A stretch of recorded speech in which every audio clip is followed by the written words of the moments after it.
নবীজির দাদা Abdul Muttalib সেদিন রাতে কাবা শরীফের ছাদে দাঁড়িয়েছিলেন। হঠাৎ করেই তিনি আকাশে একটি প্রজ্বলিত আলো দেখতে পায়, যেটা আরব থেকে পূর্বাঞ্চল সহ পুরো বিশ্বে ছড়িয়ে পড়ে। আলোটিকে দেখে আব্দুল মুত্তালিব অনেক অবাক হয়ে যায়, আর তিনি দৌড়ে নিচে চলে আসেন।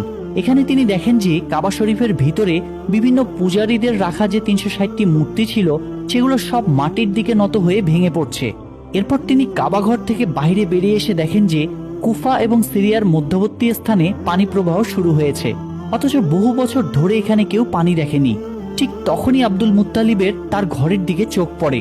তিনি এখানে দেখতে পায় আজকে তার ঘরের মধ্য থেকে অদ্ভুত এক ধরনের নূরের আলো বের হচ্ছে, যেটা এর আগে তিনি কখনো কোনোদিন দেখেনি।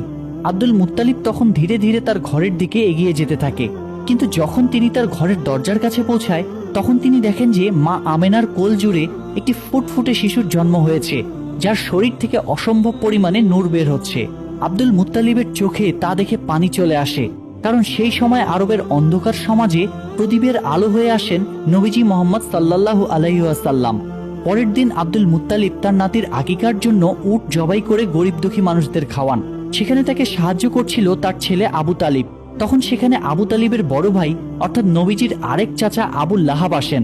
তবে গরিবদের সাথে একসাথে বসে খেতে হবে দেখে বাড়ির দরজা থেকেই তিনি চলে যান। আসলে আবু লাহাব অনেক অহংকারী লোক ছিলেন। অন্যদিকে মা আমিনার বুকে দুধ তৈরি হচ্ছিল না, তাই শিশু মুহাম্মদকে দুধ খাওয়ানোর জন্য একজন মহিলাকে ডাকা হয়। সে ছিল আবু লাহাবের স্ত্রীর দাসী। তাই আবু লাহাব ঘরে ফেরার পর তার স্ত্রী তার সাথে অনেক রাগারাগি করে যে তার দাসীকে এই কাজের জন্য কেন নেওয়া হলো। আসলে আবু লাহাবের স্ত্রীও অনেক অহংকারী ছিল। অন্যদিকে দেখা যায় ইহুদিরা মিলে কথা বলছিল। তারা বুঝতে পেরেছে কোনো বিশেষ শিশুর জন্ম হয়েছে, কারণ এ ব্যাপারে তাদের কিতাবেও স্পষ্ট বলা ছিল। ফলে যেদিন রাতে নবীজির জন্ম হয় সেদিন রাতের আকাশের সেই আলো দেখেই খ্রিস্টান এবং ইহুদিদের ধর্মযাজকরা বুঝে গিয়েছিল তার মানে সেই শিশু পৃথিবীতে চলে এসেছে। তবে ইহুদিরা বেশ চিন্তিত ছিল, কারণ তারা জানতে পেরেছিল যে কোনো ইহুদির ঘরে এমন শিশু জন্ম নেয়নি। তাহলে সেই শিশুটি কে হতে পারে? আর এজন্য তারা তখন সেখানকার অনেক বাচ্চাকে কিনতে চায়, যেন সেই শিশুটি তাদের দলে আসে। এমনকি টাকার বিনিময়ে ভণ্ড মহিলাদেরকে দায়িত্ব দেয় শরীরের কোনো বিশেষ দাগের মাধ্যমে শিশু নবীজিকে খুঁজে বের করার জন্য।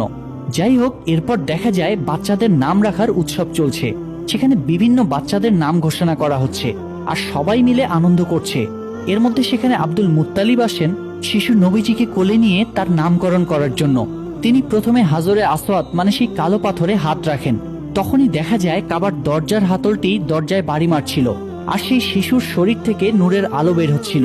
আব্দুল মুত্তালিব তখন সবার সামনে জনসম্মুখে শিশুটির নাম ঘোষণা করে মুহাম্মদ।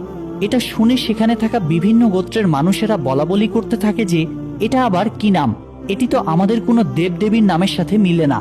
আসলে মুহাম্মদ নামটি কেউ আগে কোনোদিন শুনেনি তারা, তাই মানুষজন এটা নিয়ে কথা বলাবলি করছিল। তখন সেখানে আবু তালিব সবার সামনে এসে বলে, হে লোক সকল, তোমরা থামো, এই শিশুটির নামকরণ করা হয়ে গিয়েছে আর তোমরা তা পরিবর্তন করতে পারবে না। এই বলে তিনি সবাইকে থামিয়ে দেন এবং সবাই তা স্বাচ্ছন্দ্যে মেনে নেন।